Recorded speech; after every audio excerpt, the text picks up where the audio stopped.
Hello friends, आज हम बात करने वाले हैं कि एसएससी इंग्लिश को कैसे टैकल किया जाए और इसके लिए क्या स्ट्रेटजी होनी चाहिए।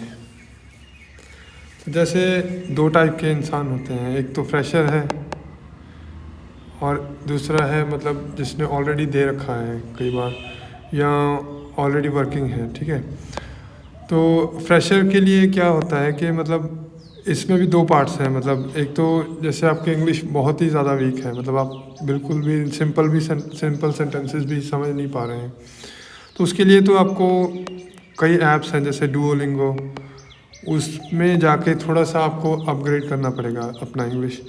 लेकिन अगर आपको मतलब थोड़ा सा है नॉलेज मतलब इंग्लिश के बारे में, आप पढ़ पाते हैं और समझ भी पाते हैं, तो आप क्या कर सकते हैं कि आपको पहले इंग्लिश के बेसिक्स समझने होंगे।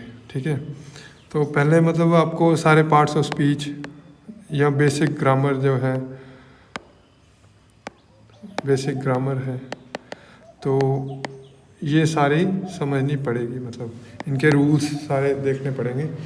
और वोकेबुलरी तो चलो साथ साथ में आप कर ही सकते हो, क्योंकि वो तो एक चीज़ है जो आपको याद करना ही पड़ेगा, मतलब साथ में ग्रामर के साथ साथ। और जैसे हम किसी भी मतलब हम सोचते हैं ना कि मतलब क्यों करना है ये सब, तो इसलिए करना है कि मतलब आपको पता होना चाहिए कि कौन सा पार्ट क्या सिग्निफिकेंस होल्ड करता है सेंटेंस में, क्योंकि अल्टीमेटली तो आपको सेंटेंसेस से ही डील करना है ना आपके पेपर में। तो आपको हर एक पार्ट का रोल पता होना चाहिए और वो कैसे फंक्शन करता है दूसरे पार्ट्स के साथ, वो पता होना चाहिए। उसके लिए आपको जानना ही पड़ेगा ये सब चीज़ के बारे में, पार्ट्स ऑफ स्पीच और बेसिक ग्रामर रूल्स के बारे में। जैसे कि मैकेनिक अगर कोई मशीन बनाता है तो उसको पहले देखना पड़ता है कि कौन सा पार्ट क्या है, उसका क्या फंक्शन है और कहाँ वो फिट होगा मशीन के अंदर। तो ऐसे ही हमें पार्ट्स ऑफ स्पीच समझने पड़ेंगे। ठीक है, और जब आपको सफिशिएंट नॉलेज हो जाए ये सब की पार्ट्स ऑफ स्पीच और ग्रामर रूल्स की, फिर आप एग्ज़ाम ओरिएंटेड अप्रोच अपना लो, इसके बारे में हम फर्दर बात करेंगे नेक्स्ट स्लाइड में। और अगर आप ऑलरेडी वर्किंग हैं, मतलब मान लो कि अब फिर तो आपको नॉलेज तो होगी, मतलब तभी तो आप जॉब ले पाए, है ना।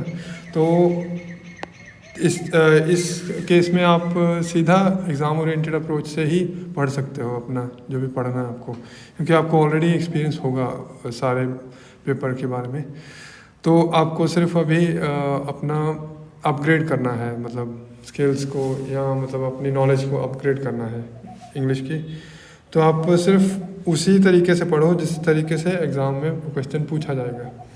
तो इसके बारे में हम नेक्स्ट में बात करेंगे। और जो टाइम की बात है कि टाइम कैसे निकालें, तो टाइम तो आपको बीच बीच में निकालना ही पड़ेगा अपने के लिए।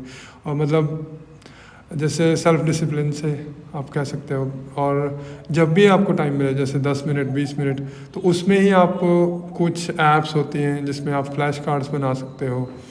तो वो फ्लैश कार्ड्स में आप डालते जाओ अपने जो भी आप नया वोकेबलरी का वर्ड सीख रहे हो, तो उसमें एक्सरसाइजेस टाइप हो जाती है। मतलब जैसे मैं एक ऐप आपको सजेस्ट कर सकता हूँ, प्रेपली करके है, जिसमें आप फ्लैश कार्ड्स वगैरह बना सकते हैं। और इसमें जो भी आप वोकेबलरी का वर्ड डालते जाएंगे वो स्टोर होता जाएगा और आप प्रैक्टिस कर सकते हैं उनमें से ही बार बार। जब आप वो प्रैक्टिस बार बार करेंगे तो आपको याद रहना शुरू हो जाएगा, मतलब उसका। तो और भी है, मतलब जैसे ग्रामर रूल्स, तो चलो ठीक है, एक बार पढ़ लिए उसको रिवाइज़ करो, फिर रिवाइज़ करो। वो तो जैसे जीएस है वैसे ही आपको याद ही रखना पड़ेगा ग्रामर रूल्स। लेकिन वो जैसे उसको आप मैथमेटिक्स के फार्मूले से भी कंपेयर कर सकते हो, क्योंकि एक बार आपने फार्मूला याद कर लिया तो वही अप्लाई होगा सब जगह। ऐसा नहीं है कि जीएस की तरीके से मतलब सब नया ही आ गया, मतलब, है ना। तो आपको जो मतलब रूल है वो तो याद होना पड़ेगा, तभी हो पाएगा कुछ, है ना। और मतलब ऐसे टाइम निकालना पड़ेगा बीच बीच में, आपको खुद ही मैनेजमेंट करना पड़ेगा इसका टाइम के बारे में। सो एग्ज़ाम ओरिएंटेड अप्रोच की बात करें तो क्या है, मतलब वो यही है कि आप वही टॉपिक्स पढ़ो वोकेबलरी और ग्रामर के, मतलब वोकेबलरी तो वैसे वास्ट है, तो ये तो जितना आप सीख सको तो सीखो, ठीक है, इसमें तो कोई टॉपिक होगा भी नहीं।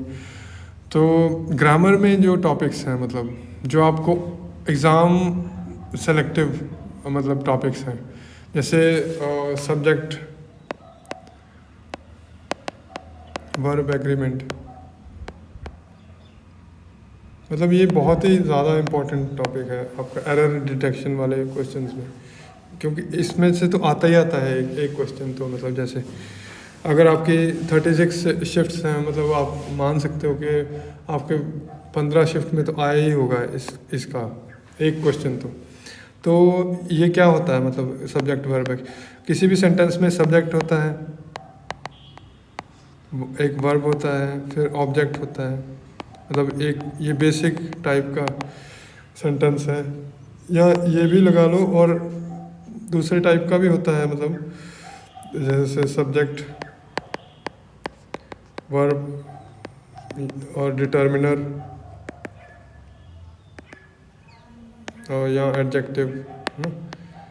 तो ये सब्जेक्ट और वर्ब हमेशा एक एग्रीमेंट में होना चाहिए, मतलब जैसे हम ही इज़, ही के साथ इज़ लगाते हैं ना, वैसे ही यू के साथ आर लगाते हैं, तो ये एग्रीमेंट होना चाहिए। आप कहेंगे ये तो बहुत ही इजी है, नहीं, ये इजी नहीं होता है, मतलब आप बहुत ही ऐसी सिचुएशंस देख सकते हो जिसमें आपको ये आइडेंटिफाई करना भी नहीं आ पाएगा। जैसे कि एक एग्जांपल लेते हैं, जैसे मान लो द नंबर ऑफ पीपल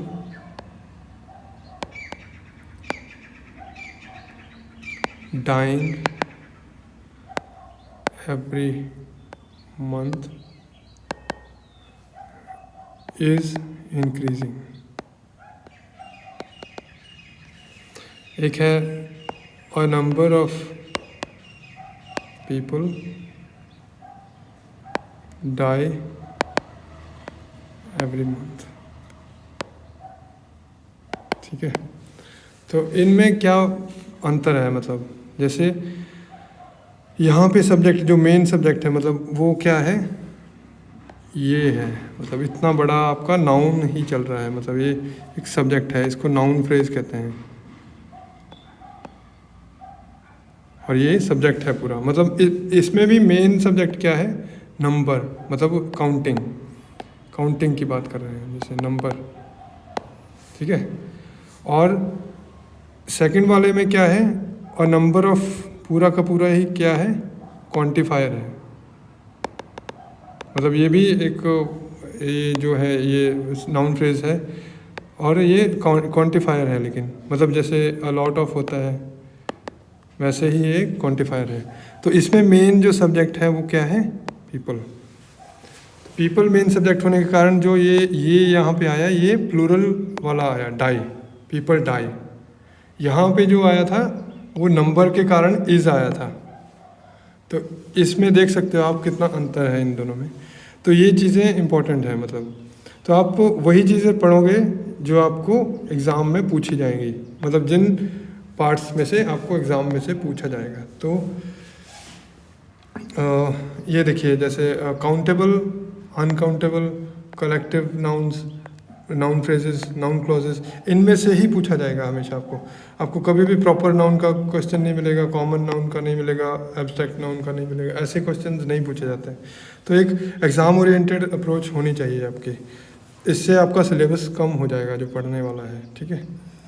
और ये हमेशा याद रखिए कि आपको कोई स्किल नहीं गेन करना है यहाँ पे, कोई भी स्किल नहीं गेन कर रहे हो आप, मतलब लैंग्वेज नहीं सीख रहे हो, जैसे आप लैंग्वेज के नॉलेज ले रहे हो, उससे फेमिलियर हो रहे हो, मतलब आप ग्रामर रूल्स सीख रहे हो, आप ये सीख रहे हो कि कौन सा पार्ट का क्या फंक्शन है और कहाँ पे आएगा वो सेंटेंस में, और उसको आइडेंटिफाई करना, और उसको आइडेंटिफाई करके उस चीज़ का प्रॉपर एनालिसिस करना। जैसे हमने यहाँ पे आइडेंटिफाई किया था the number of people dying every month, ये पूरा का पूरा क्या है, नाउन फ्रेज है। तो इसके साथ जो लगेगा इज़ लगेगा। वो क्यों लगेगा, क्योंकि नंबर मेन है यहाँ पे सब्जेक्ट, और यहाँ पे वैसे ही पीपल मेन सब्जेक्ट था, तो इसके साथ दाई लगा, ठीक है।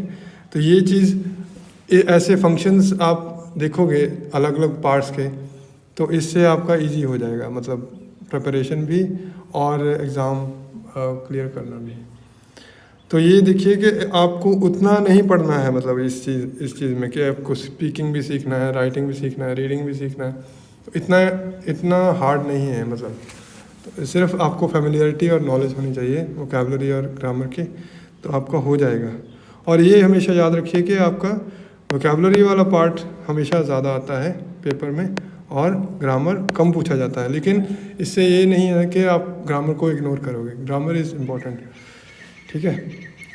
तो ग्रामर एक्चुअली वोकैबुलरी वाला तो फिर भी याद कर सकते हैं आप लोग, ग्रामर थोड़ा सा फंक्शनैलिटी उसमें ज़्यादा है, मतलब आपको देखना पड़ेगा कौन सा पार्ट कैसे जुड़ेगा दूसरे पार्ट के साथ और उसका फंक्शन क्या है, ठीक है। तो इसी के साथ मिलते हैं नेक्स्ट।